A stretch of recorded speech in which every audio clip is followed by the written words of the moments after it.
അസ്സലാമു അലൈക്കും വറഹ്മത്തുള്ളാഹി തആല വബറകാതുഹു.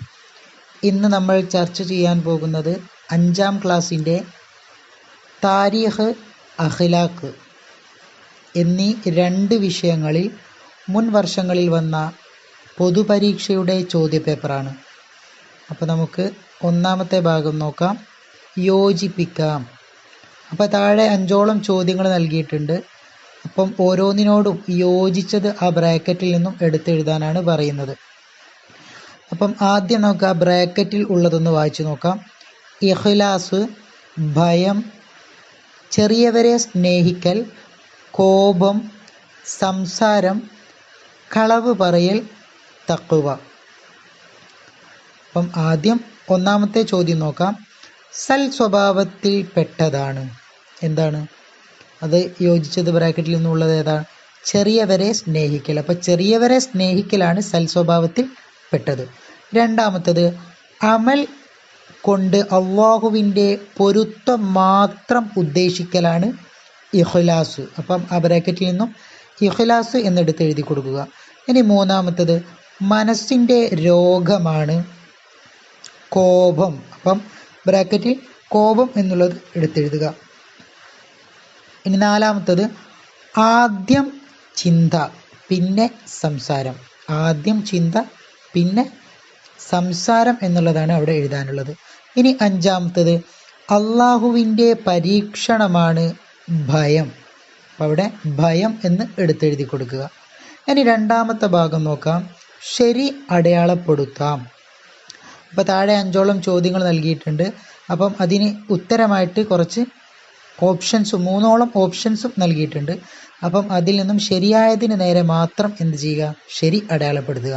ഒന്നാമത്തത് അള്ളാഹു അല്ലാത്തവരോട് വേവലാതിപ്പെടാതിരിക്കൽ, വേവലാതി പറയാതിരിക്കലാണ് എന്ത്? ക്ഷമ ആണോ, ലജ്ജയാണോ, ഇഖ്ലാസ് ആണോ? അള്ളാഹു അല്ലാത്തവരോട് വേവലാതി പറയാതിരിക്കലാണ് ക്ഷമ. അപ്പോൾ അവിടെ ക്ഷമ എന്നതിന് നേരെ അടയാളപ്പെടുത്തുക, ശരി അടയാളപ്പെടുത്തുക. ഇനി രണ്ടാമത്തത് വൻ ദോഷങ്ങളിൽ പെട്ടതാണ്. കരയലാണോ, സരിഖത്ത് ആണോ, പൊട്ടിച്ചിരിക്കലാണോ? അപ്പം വൻദോഷങ്ങളിൽ പെട്ടതാണ് ഏത്? സരിഖത്ത്. അപ്പം അവിടെ സരിഖത്ത് എന്നത് അടയാളപ്പെടുത്തുക. ഇനി മൂന്നാമത്തത് കൊലയാളിയുടെ ഇഹലോക ശിക്ഷ. കൊലയാളിയുടെ ഇഹലോക ശിക്ഷ എന്താണ്? അപ്പം കൈമുറിക്കൽ, ജയിൽ, കൊല. അപ്പോൾ കൊലയാളിയുടെ ഇഹലോക ശിക്ഷ എന്ത് തന്നെയാണ്? കൊല തന്നെയാണ്. അപ്പോൾ കൊല എന്നുള്ളതിന് ശരി അടയാളപ്പെടുത്തുക. ഇനി നാലാമത്തത് ഏറ്റവും അധികം നരകത്തിൽ എത്തിക്കുന്ന അവയവം. ഏറ്റവും കൂടുതൽ ആളുകളെ നരകത്തിലേക്ക് എത്തിക്കുന്ന അവയവമാണ് ഏത്? കണ്ണാണോ, നാവാണോ, കൽബാണോ? അപ്പോൾ അതിനോട് ശരിയായത് ഏതാണ്? നാവ് എന്നുള്ളതാണ്. അപ്പോൾ നാവ് എന്നതിന് നേരെ ശരി അടയാളപ്പെടുത്തുക. ഇനി അഞ്ചാമത്തത് പരലോകത്ത് ആദ്യം വിധി പറയപ്പെടുന്ന കുറ്റം. സിന, സരിഖത്ത്, ഖത്ൽ. അപ്പോൾ ഏതാണ് ശരിയായത്? ഏതാണ്? ഖത്ൽ എന്നുള്ളതാണ്. അപ്പോൾ അവിടെ ഖത്ൽ എന്നതിന് നേരെ ശരി അടയാളപ്പെടുത്തുക. ഇനി മൂന്നാമത്തെ ഭാഗം ഉത്തരം എഴുതാം എന്നുള്ളതാണ്. 8ഓളം ചോദ്യങ്ങൾ നൽകിയിട്ടുണ്ട്. അപ്പം ഓരോന്നിനും ശരിയായിട്ടുള്ള ഉത്തരം എഴുതാം. 1. നോമ്പുകാരനായി ഷഹീദായ സ്വഹാബി ആര്? അപ്പോൾ നമ്മൾ പഠിച്ചതിൽ നിന്നും നോമ്പുകാരനായി ഷഹീദായ സ്വഹാബി ആരാണ്? ജഅഫർ റളിയല്ലാഹു അൻഹു. അപ്പോൾ അവിടെ ജഅഫർ റളിയല്ലാഹു അൻഹു എന്ന് എഴുതി ചേർക്കുക. അപ്പോൾ ഓരോന്നിനും പ്രത്യേകം ശ്രദ്ധിക്കാനുള്ളത് ഓരോന്നിനും 3 മാർക്ക് വീതമാണ് ലഭിക്കുക. അപ്പം ഫസ്റ്റത്തെ ക്വസ്റ്റ്യൻ്റെ ആൻസർ എന്താണ്? ജഅഫർ എന്നാണ്. ഇനി രണ്ടാമത്തത് ഖൈബറിൽ എത്ര പേർ ഷഹീദായി? ഉത്തരം 15. അപ്പോൾ 15 പേരാണ് ഖൈബറിൽ ഷഹീദായത്. ഇനി മൂന്നാമത്തെ ചോദ്യം ഹന്തക്ക് യുദ്ധത്തിൻ്റെ മറ്റൊരു പേരെന്ത്? അപ്പോൾ ഹന്തക്ക് യുദ്ധത്തിൻ്റെ മറ്റൊരു പേരാണ് എന്ത്? അഹ്സാബ് എന്നുള്ളത്. അപ്പോൾ അവിടെ അഹ്സാബ് എന്ന് എഴുതി ചേർക്കുക. ഇനി നാലാമത്തത് ഉഹദിൽ പതാക വഹിച്ചിരുന്നത് ആരായിരുന്നു? മുസ്അബ് ഇബ്നു ഉമൈർ റളിയല്ലാഹു അൻഹു. അപ്പോൾ അവിടെ മുസ്അബ് ഇബ്നു ഉമൈർ റളിയല്ലാഹു അൻഹു എന്ന് എഴുതി ചേർക്കുക. ഇനി അഞ്ചാമത്തെ ചോദ്യം ബദറിൽ മുസ്ലിങ്ങൾക്ക് എത്ര ഒട്ടകമുണ്ടായിരുന്നു? ബദറിലെ മുസ്ലിമീങ്ങൾക്ക് എത്ര ഒട്ടകമുണ്ടായിരുന്നു?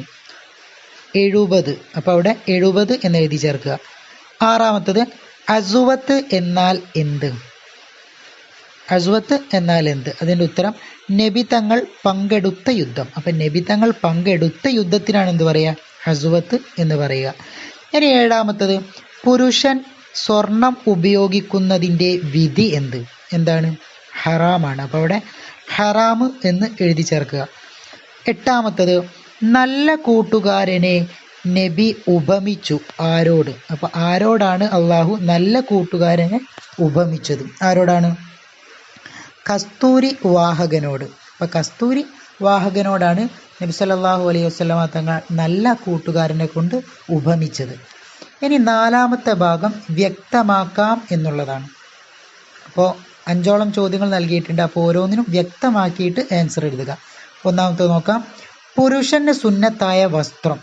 പുരുഷന് സുന്നത്തായ വസ്ത്രം ഏതൊക്കെയാണ്? വെള്ള വസ്ത്രം, തലപ്പാവ്, ഖമീസ്. അപ്പോൾ അവിടെ വെള്ള വസ്ത്രം, തലപ്പാവ്, ഖമീസ് എന്ന് എഴുതി കൊടുക്കുക. രണ്ടാമത്തത് ലജ്ജ എന്തിൻ്റെ ബാഹ്യ പ്രകടനമാണ്? ലജ്ജ എന്തിൻ്റെ ബാഹ്യ പ്രകടനമാണ്? അതിൻ്റെ ഉത്തരം അള്ളാഹുവിനോടുള്ള ഭക്തരെയും ഈമാനിൻ്റെയും. അള്ളാഹുവിനോടുള്ള ഭയത്തിൻ്റെയും ഈമാനിൻ്റെയും. അപ്പോൾ എന്തൊക്കെയാണ് ചോദ്യം? ഒന്നുകൂടെ നോക്കാം.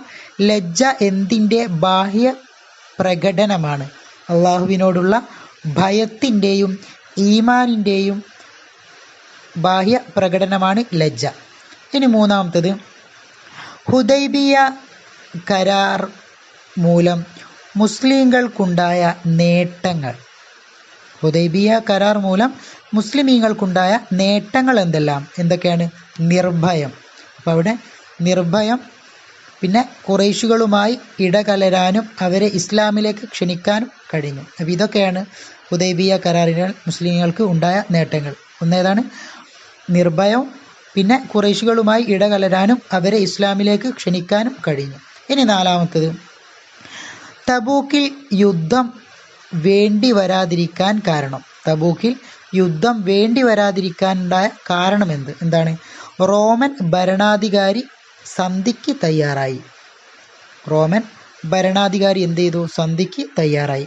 ഇനി അഞ്ചാമത്തത് വിശ്വാസപരമായ 2 ത്വരീഖത്ത്. വിശ്വാസപരമായ 2 ത്വരീഖത്ത് ഏത്? ഒന്നേതാണ്? അശ്അരി, രണ്ടാമത്തത് മാതുരീദി. ഇനി അഞ്ചാമത്തത് സാരം എഴുതാം എന്നുള്ളതാണ്. താഴെ 4ഓളം അറബികൾ കൊടുത്തിട്ടുണ്ട്. അപ്പം ആ അറബിക്കൊക്കെ എന്ത് ചെയ്യണം? നമ്മൾ സാരം അർത്ഥം എഴുതണം. ഒന്നാമത്തെ നോക്കാം. വമാ മുഹമ്മദുൻ ഇല്ലാ റസൂലുൻ ഖദ് ഖലത്ത് മിൻ ഖബ്ലിഹി റുസുൽ. വമാ മുഹമ്മദുൻ ഇല്ലാ റസൂലുൻ ഖദ് ഖലത്ത് മിൻ ഖബ്ലിഹി റുസുൽ. അപ്പം അതിൻ്റെ ഉത്തരം എന്താ? അതിൻ്റെ അർത്ഥം എന്താണ്? അതിൻ്റെ അർത്ഥം എന്തായിട്ട് വരും? മുഹമ്മദ് നബി ഒരു പ്രവാചകൻ മാത്രമാണ്. നബിയുടെ മുമ്പ് പല പ്രവാചകന്മാരും കഴിഞ്ഞു പോയിട്ടുണ്ട്. അപ്പോൾ അതാണ് അതിൻ്റെ അർത്ഥം. ഒന്നുകൂടെ നോക്കാം. മുഹമ്മദ് നബി ഒരു പ്രവാചകൻ മാത്രമാണ്. നബിയുടെ മുമ്പ് പല പ്രവാചകന്മാരും കഴിഞ്ഞു പോയിട്ടുണ്ട്. ഇനി രണ്ടാമത്തത് ജാഅൽ ഹഖു വ സഹഖൽ ബാത്തിലു ഇന്നൽ ബാത്തില കാന സഹൂഖ. അപ്പം അതിൻ്റെ അർത്ഥം ഏതാണ്? സത്യം വന്നു, അസത്യം നശിച്ചു. നിശ്ചയം അസത്യം നശിക്കുന്നതാണ്. ഒന്നുകൂടെ നോക്കാം. സത്യം വന്നു, അസത്യം നശിച്ചു. നിശ്ചയം അസത്യം നശിക്കുന്നതാണ്. ഇനി അടുത്തത് മൂന്നാമത്തത് നോക്കാം. ഖാലിഖിൻ നാസ ബി ഖുലുഖിൻ ഹസനിൻ.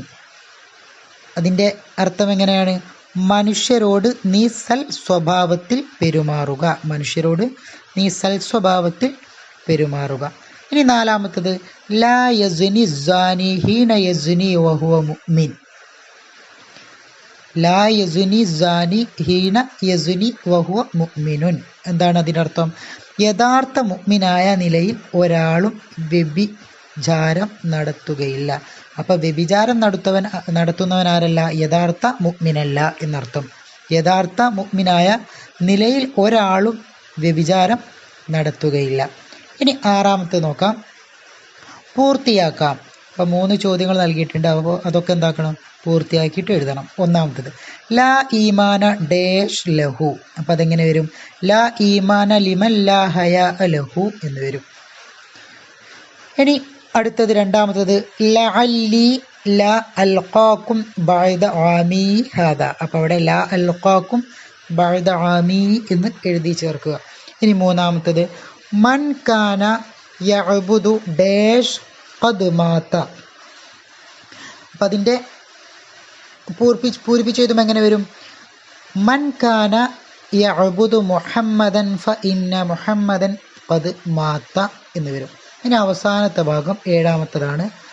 ഇവയുടെ കൊല്ലവും മാസവും എഴുതാം. അപ്പോൾ താഴെ കൊടുത്തതിൻ്റെ കൊല്ലവും മാസവും എഴുതാം. 1, നബി തങ്ങൾക്ക് പനി ബാധിച്ചു. അപ്പം നബി തങ്ങൾക്ക് പനി ബാധിച്ചത് കൊല്ലം ഏതാണ്, മാസം ഏതാണ്? ഹിജ്റ 11 സഫർ മാസം. ഹിജ്റ 11 സഫർ മാസമാണ് നബി തങ്ങൾക്ക് പനി ബാധിച്ചത്. ഇനി രണ്ടാമത്തത് ഹജ്ജത്തുൽ വിദാഇന് മക്കയിലേക്ക് പുറപ്പെട്ടു. ഹജ്ജത്തുൽ വിദാഇന് മക്കയിലേക്ക് പുറപ്പെട്ട കൊല്ലം മാസം. കൊല്ലം ഹിജ്റ 10 ദുൽഖഅദ് മാസം. ഇനി മൂന്നാമത്തെ ചോദ്യം മക്ക വിജയം. മക്ക വിജയം നടന്നത് ഹിജ്റ 8 റമദാൻ മാസം. ദുആ വസിയത്തോടെ നിർത്തുന്നു. വാഖിറു ദഅവാന അനിൽ ഹംദുലില്ലാഹി റബ്ബിൽ ആലമീൻ. അസ്സലാമു അലൈക്കും വറഹ്മത്തുള്ളാഹി തആല വബറകാതുഹു.